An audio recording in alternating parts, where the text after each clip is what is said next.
All right. Hello. I am just going to dive right into this and get things started on inside how inclusion and universal design can work in a brewery. And we're pretty confident in it because we made it work in ours. I'm Kelly Weiss from Perkiomen Valley Brewery. We're a small nano brewery in Green Lane, PA. We're in Montgomery County.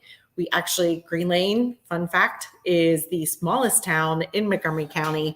We are right on the outskirts of Philadelphia. And lucky for us, we're right on the rail trails that can bring people directly out from Philadelphia out to our brewery by bicycle. So that's pretty cool too.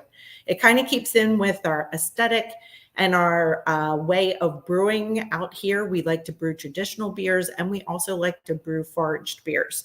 So being associated with the parks and the trails in our area is really advantageous for us to be able to do that.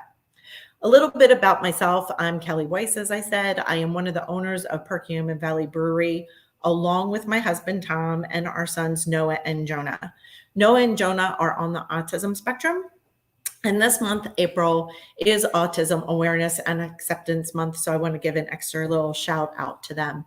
About Noah and Jonah, they are adults, and they do fully work in our brewery, and they have chosen, as they tried out different jobs in our brewery, they have landed into bottling, packaging, and keeping our kegs clean. At least for right now, that's what they're doing, and they've been doing that all through COVID. And with their help, they actually help secure about 12 to 15% of our revenue in our brewery. A little bit about me. I am a brewer and I am a disability advocate. And of course, my biggest job is to be their mom. If you have any questions as we go through this session, I'm going to keep an eye on the comments. Sometimes I will wait to answer questions because I might be answering them later on in this presentation as we go through it, or sometimes it just throws me off my square, so I just keep going right through. One thing I want anybody who's watching this to give a shout out about is when I start talking about some things, and sometimes I might get excited because I really love this topic and I'm pretty passionate about it, I can start talking pretty quickly. So if I get too quick for you, don't feel afraid to reach out and just say, yo, Kelly, can you slow it down a little bit? And with that, we're going to hop right in here and get started. This picture is a picture of Judy Human. Judy Human is known as the mother of disabilities, and she just passed away, sadly, last month. She is feisty. She is fierce. She and the advocates who went right along with her, we have a lot to be grateful to her for. So whether it's curb cuts or whether it's automatic door openers, whether it's closed captioning, Judy didn't have any of that when she was first born. When she was born and she was getting ready to go to school, like all kids get ready to go to school, the school did not see Judy as a little girl getting ready to go to school.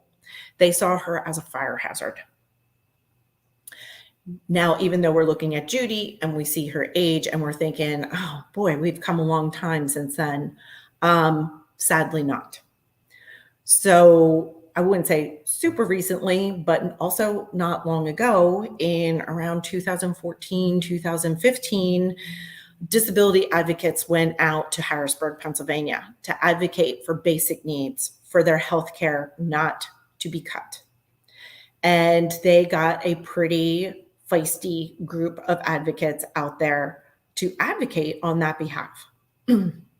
Super important thing to advocate for when you are a person with a disability who needs healthcare coverage to cover the things that often happen. While they were there, they were not seen as people who were expressing their need. They were seen as fire hazards and forcibly removed from the Capitol building. That is not okay. When Noah was going off to school as a little kid, we were told that he had to be bused an hour and a half away because for some reason this school district suddenly didn't know how to teach a child that was in their community just because he had autism. And we said, no, thank you. We found another way. Judy said it best. She said, part of the problem with our society is that we tend to think that equality is about treating everyone the same. And it's not. It's about fairness. It's about giving a person what they need to be successful, to be safe, to be happy, to have fun in their own communities. It's about the equity of access.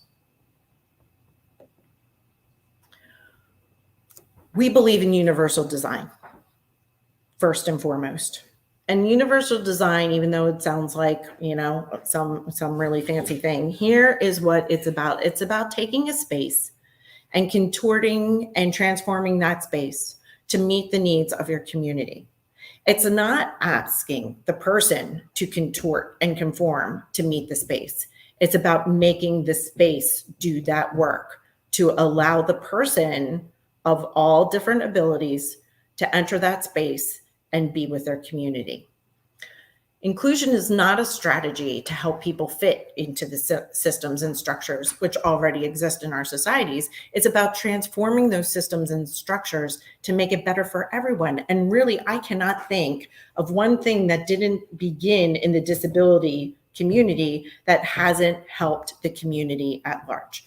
Curb cuts, door openers, closed captioning, texting. Texting started in the disabled community, and we all use texting today. But one thing I know is that when we create spaces that exclude individuals with disabilities, that can cause real harm. So here's the baselines we believe in as a family, as our brewery. We believe us as inclusive. It is you, it is me, it is all of us, and it is belonging. And when we term it in that way, we are creating a community. We're creating a team that works together to figure things out. Because life, my mom always says, life is hard, Kelly, and she is not wrong. Life is hard. And we need community to help work together to figure things out when life gets really hard. And then when it levels up and sometimes even gets harder. Why should all of a sudden, if you have a disability, whether you have a child that's born with a disability or whether you acquire a disability, like suddenly, or whether you acquire a disability slowly, right? So we age and we acquire disabilities. Why should we be excluded because that happens? Isn't there a way we can make our spaces and our places more inclusive, more inviting, so we don't suddenly get the exclusion card? A person who is disabled is often very lonely, and we all experienced that during COVID. And I remember an advocate saying so poignantly to me and so articulately to me, she said, you know what? She says, everybody is now experiencing what we experience, aren't they? I said, sure are. Because when you have disabilities riding sidekick in your family or you are disabled, there is always this sense of being on permanent lockdown. We're excluded from so many places and spaces. Look at Noah just trying to go to school. That should not happen. My mom, let me just take a little give a little story here, for lack of a better word. My mom had a friend, Melanie. And Melanie, when she was in her 30s, received a diagnosis that she had a tumor on the spine and it had to be removed. And things moved pretty quickly. At the time, I was friends with Melanie's son, Joel. And this happened when I was 11 years old. Joel and I were in 6th grade. His mom had the spinal surgery and it did not go well. She was a quadriplegic from that point on. And I watched Melanie and their family go from being a super active family because Melanie happened to be the wife of the pastor of our church. I watched this family going from being a super active family to Melanie not being able to get into the church that her husband worked at and that she went to every single Sunday, and that she was a Sunday school teacher. She wasn't able to do that anymore. And she also couldn't get into the school building that her sons, Joel had an older brother too, went to. And that to me is just profound, and it should not happen. I felt awful as an 11-year-old, and I still feel awful as an adult who is 57 years old. That story still hits hard and sits hard with me. And I remember the church did eventually become accessible. And I remember inviting Melanie and Pastor to Tom's and my wedding. And I remember Melanie having so much experience now being disabled that when I told her, I said, here's where you're going to be seated, like wheeled into for my wedding. And she's like, oh, no, I'll just sit in the back. I said, if you want to sit in the back, that's fine. I won't override that, but I want you up here. She was just so used to always having to sit in the back that she felt bad about being included up front. Being intentionally or unintentionally excluded is awful. It has very real outcomes. It has negative outcomes. That was Melanie's and my conversation. I had a conversation with a young man who does labels in our brewery for us, and I paid him for it. And I said, hey, why haven't you deposited your check yet? And he says, oh, I can't do that. And I said, why can't you do that? And he said, because when I was doing work at school, they never paid me. I'm not allowed to be paid. Being excluded, being treated differently just because you have a disability has very real and negative outcomes. It is a problem. It is a big problem. It is not necessarily hard to mend a building, but it is terribly hard to mend a person. So there's the problem. In a nutshell, inaccessibility is dehumanizing. Our solution was we decided to make our brewery inclusive and accessible. We wanted to show that it could be done. This is what we created. This is our space. This is our brewery up here. We bought a bank and we made it into a brewery. Actually, this bank was the bank I went to as a little girl, so I'm still in my community. And we have runners groups that meet here. We have people who congregate in our tap room. We have Noah and Tom and Jonah working down in our operations. Here's Jonah upstairs filling up a little meower. We have all different kinds of events at our brewery, but the biggest thing is we create friendships. We create friendships and connections, and that is a very big deal. The outcome for our space is, we build a brewery, which is super cool, and we're really stoked about that. But we also created a place where people can just come and have fun. So the difference between like a family like ours and a family that doesn't have disabilities coming along with it is that we have to go into spaces super prepared. We do excellent reconnaissance. We're looking at maybe like when is their quieter times, or would they allow us to bring food in because we have food sensitivities, or is there places and spaces that are kind of quieter in the space? Do we as a family need to divide and conquer because Joan is super sensory sensitive, but no one wants to participate with something? What we wanted to do was we wanted to create a space that perhaps we mitigated some of these things for the families in advance, for the people with disabilities in advance, so they can just show up and have fun like everybody else. They don't have to think about basic needs being met because we already thought about them. So we're going to take you on a tour, or I'm going to take you on a tour of our building. And this is our front door, and getting into our front door, even though the bank already had that double door, we replaced it. We replaced it because the sill, the bottom threshold, was about 1.5 inches off the ground. And that is nothing, not much of anything for us who are able-bodied. But if you ever use wheels, like a wheelchair or a walker, it can be a big deal. So we replaced that door. Also, outside of those doors, we were required to have one handicap parking space, and we chose to have three. And two of those actually have the hash marks on the side so that if somebody drives in themselves and needs to access the side door to get out of their accessible van, that they have the ramp that comes out the side door. I'm really not explaining this well, but if they have the ramp that comes out the side door, there's space for them to do so. I just wanted to give you the lay of the land of our tap room so you could just see it in all.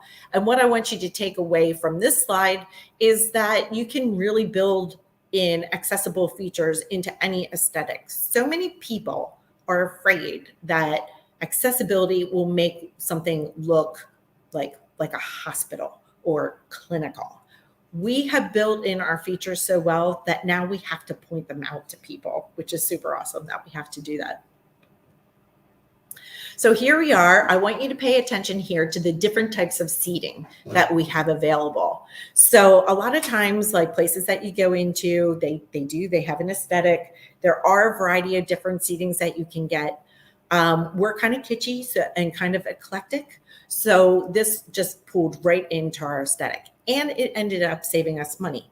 So we have all different kinds of seating, from different kinds of back seatings to different benches. We have some upholstered seating with arms. We have some chairs with arms, some chairs without arms. We have some swivel bar stools, and we will get here to our bar in our next screen.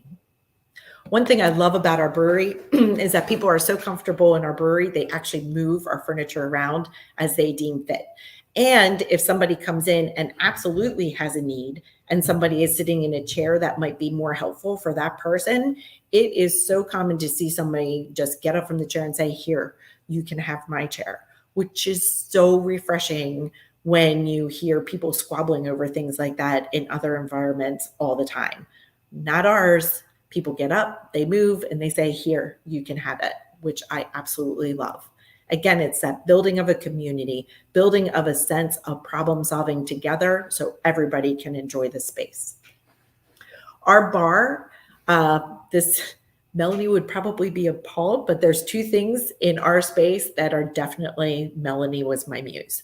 And this was one of them. When we made our bar, we wanted it to have two different size heights. So that way, people who use a wheelchair or use a walker could come up and actually sit at our bar if they chose to. And we have had that done. We had Rose, who was 92 years old when she came here, and her two daughters brought her here. And you could tell from talking to Rose that she sat at a bar a couple of times in her lifetime. But it was so wonderful to have her there. She had a beer. She was hysterical. She called me over, and I'm leaning in to listen to her gruff, raspy voice. And she said, hey, honey, your beer's pretty good. You got anything stronger? Love Rose. We learned that Rose passed away during COVID.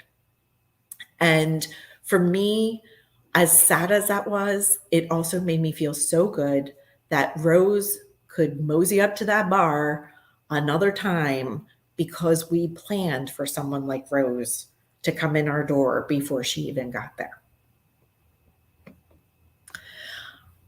I want to show you. So in this, you can see all the lights that we had up in our ceiling. Sometimes you have to make some hard choices. All the time, you have to make hard choices in your build out. We are not flush with cash, so we had a budget. And we wanted to do something different with our ceiling, and it was going to cost $10,000. I wanted to save that $10,000 for our accessible bathroom. So what we did was we needed to become creative of, well, what can we do with our ceiling? The ceiling was never blue before. We painted that ceiling sky blue for calming colors. I also did some research into what kind of lighting would help somebody with visibility needs. So whether they're for low vision needs. And I also consulted with Temple Institute of Disabilities, which is in Philadelphia, but you can absolutely consult. They're not just restricted to Pennsylvania. They actually serve all across Pennsylvania, but I'm sure they would consult with people all across the country as well. And we painted it that lovely color blue, but we also replaced all the fluorescent lights with new ballast for LED lights that are daylight. And daylight was recommended to us because it didn't contort different colors and change different colors, but it also was easier for the eyes for people who needed that kind of visual assistance. So LED lights, it is daylight all the time. It doesn't matter if it's 10 o'clock in the morning. It doesn't matter if it's 3 o'clock in the afternoon. It does not matter if it is 8 o'clock at night. Our tap room is bright. We'd rather have people be able to see the menu to order than like set this really like low level lighting kind of a mood. That was just our choice. This is up in our brew house, and I just wanted to share what we did for our sons as we were doing the brew house to help them better understand how to connect up our system. So we have, you can't see the 3 kettles, you can only really see 2 of them, but we have a 3 kettle system and we have them color coded. So our hot liquor tank is blue for like the water, and then our mash tun is green for like the greens, and then our boil kettle is tagged red for hot, be careful. And then if you see up here, let me bring my pointer up here. If you see up here, you will see our hoses also have the same color banding for which kettle they are attached to. This made it safer for us. It helped us execute a standard operating procedure. That's what it's called in the business world. In the autism world, it's called task analysis. So we've basically been training for this our whole entire life. So we color code it, and we also use the words to explain what things are and where they go and what they're used for. When we have other breweries come on in here and look at this, they shake their head and they're like, that is genius. We should do that in our brewery. And we're like, have at it. Anything you see here, just take it and run in your own space. The one thing we did splurge on for the boys, so they would be able, the boys, I shouldn't say that, my young men, is we did splurge on this control panel because it just has intuitive use for them to help out on the brew day. And it mimics the kettle system that we have. Our taps, even though our beers obviously all have names, like right now we have Mother Dunker Doppelbock on tap, which is a mouthful, and it can be sometimes fun to say and sometimes trips you up. It is on tap 5 right now. So for people to order it, it is so much easier to say, I'll have a 5. It's also so much easier for the person on the receiving end of the order to understand what the person wants. It's genius for flights because now people can just order, I'll take a 1, 3, 5, 7, and it is extraordinarily easier to write and to remember the order. This idea came from us problem solving how we could help Noah at a beer event. And we knew that in that really active environment, he would probably have trouble with his auditory processing. So we decided to not only name the beers, but also do the 1, 2, 3, 4. We had beers there, 1, 2, 3, 4. And everybody, like the customers were commenting as they're coming up to our stand, they're like, this is so much easier to order. And that is the whole idea of universal design, is making things more user-friendly, easier for everyone to use. Because then you can, if it's easier to use, you can enjoy the space or the place better. This is our little area for our point of sale, and we differentiated a little bit from the bar, so anybody, again, can easily find our point of sale. I will talk a little bit about our point of sale that we use.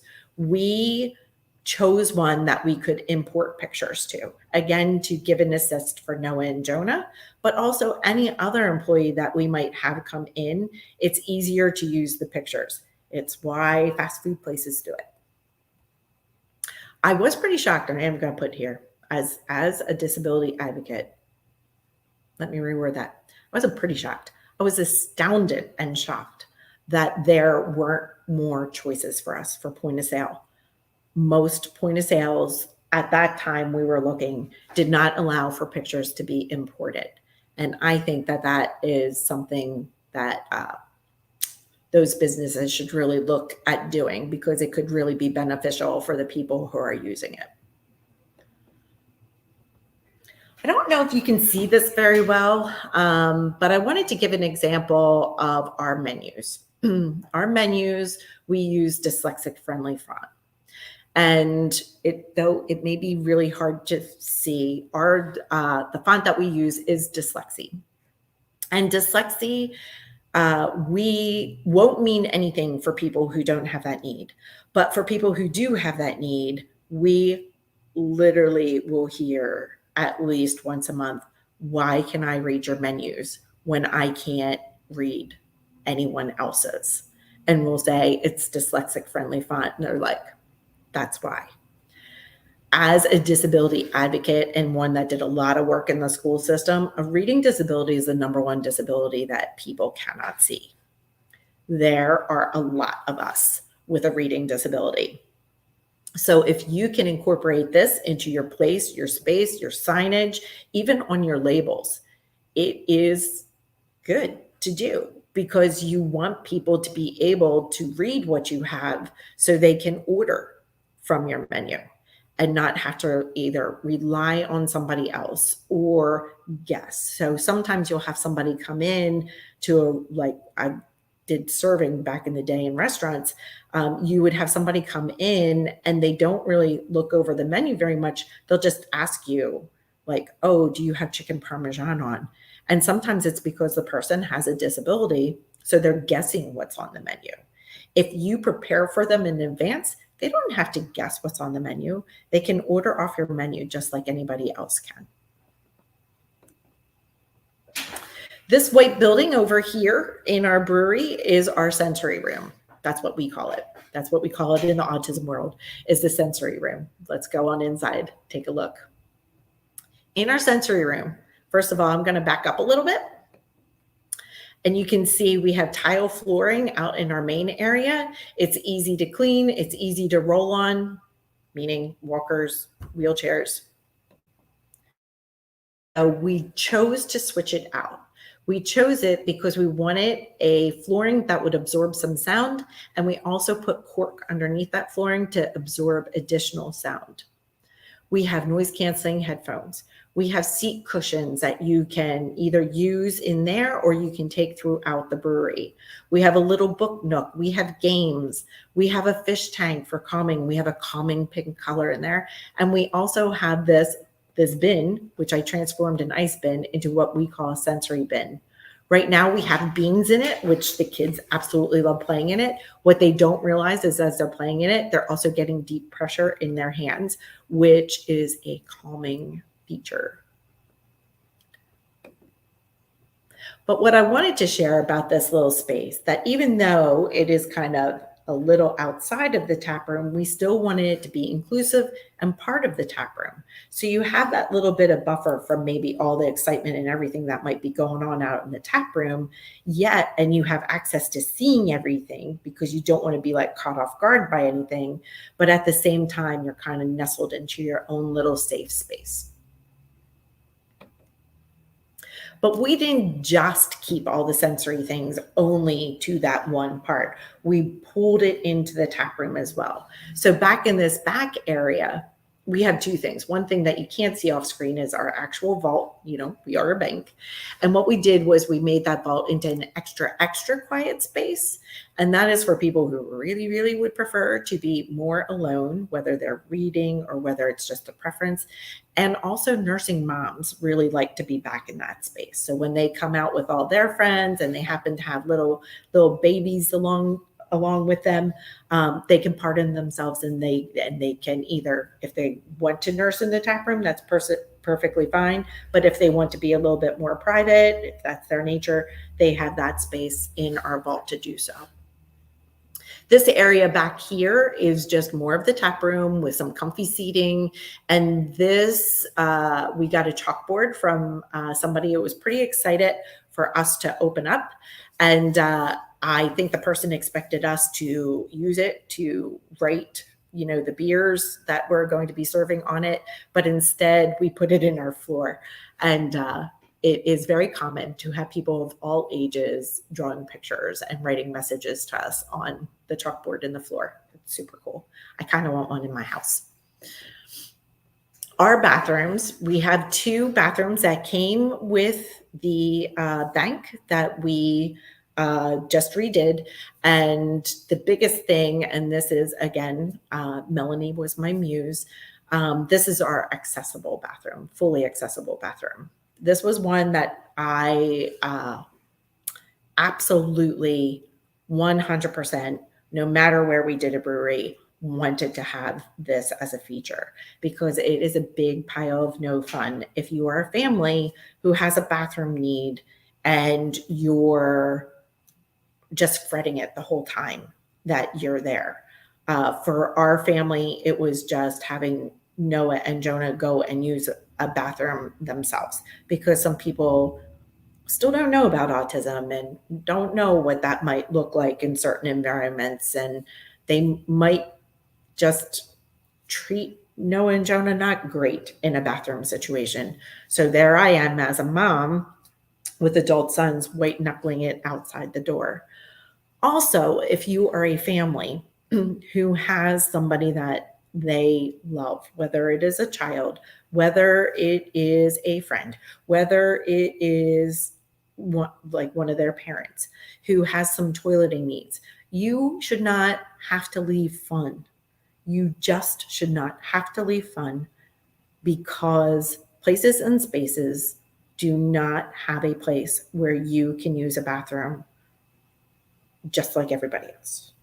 And I know this is new. I know this is novel. I know people are like, why did you do it? And the reason is because it's just the right thing to do, right? So we chose to make this space, and more places need to choose to make these kinds of spaces, and more are. So you have airports that are starting to do it. You have museums who are starting to do it. This adult size changing table, I'm not going to lie, it wasn't cheap. It was $8,000.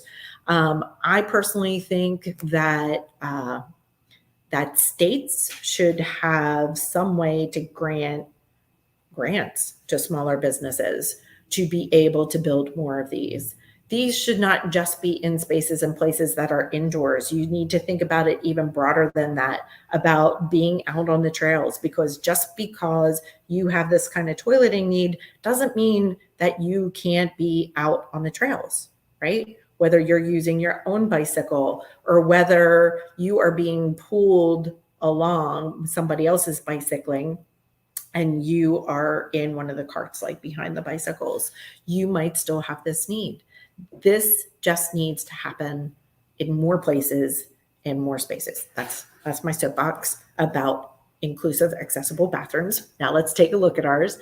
One of the things that we did in ours is our door going into it is a pocket door, because pocket doors are exponentially easier to utilize than swing doors for people who are using wheelchairs and walkers.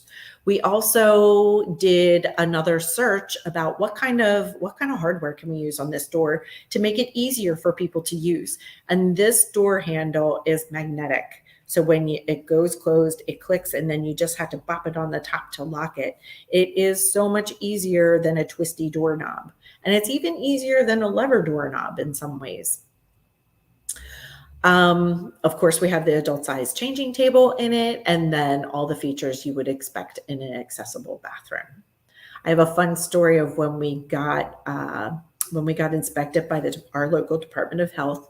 She looked at the pocket door. She wasn't used to pocket doors. And she says, well, they're supposed to be self-closing doors. And I understand it in a food place. And we do have to be mindful that some people leave the door wide open, and we go over and we help close it to like within 1 inch so people know whether or not somebody's in it. There's also a visual green and red indicator to let people know.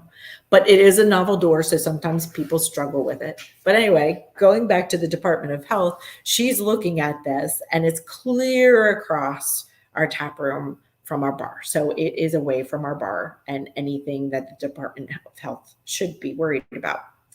And she's like, well, I don't know.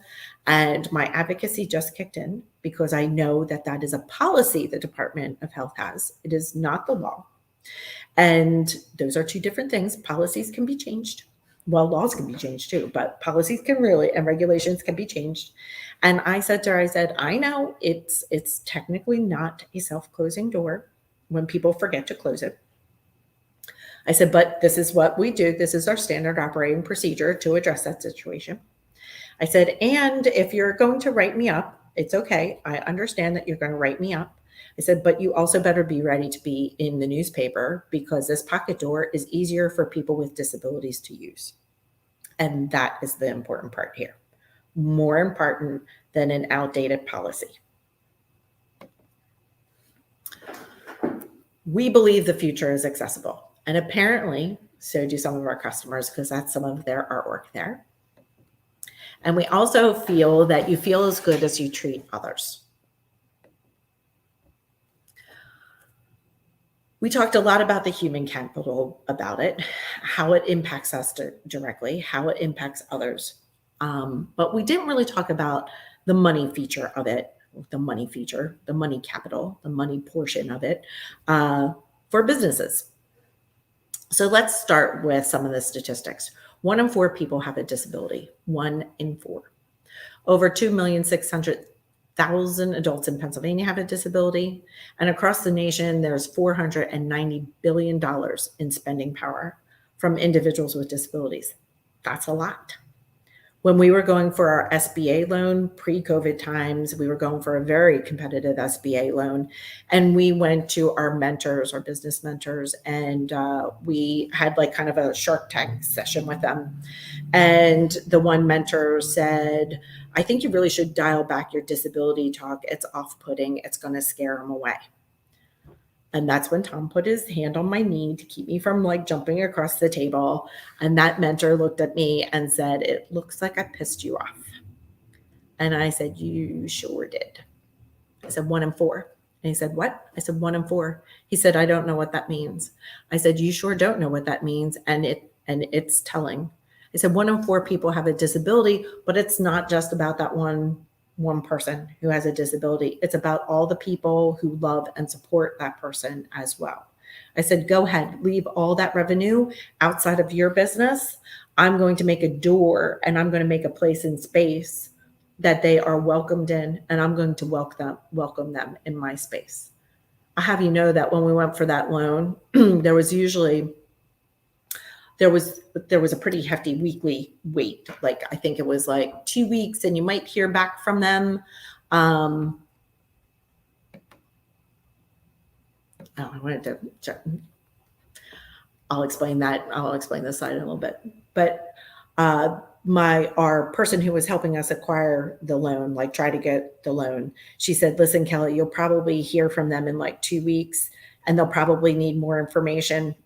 She goes, it's taking probably around 4 to 6 weeks to actually get an answer from them. And I said, okay, so we were all ready for that. And she submitted our packet when I gave the green light. She submitted our packet in the morning. She called me around lunchtime. And I said, oh my gosh, did we forget something? Like, do we need to put something in there? She goes, I have never experienced this in my whole time, but you're already approved. So that was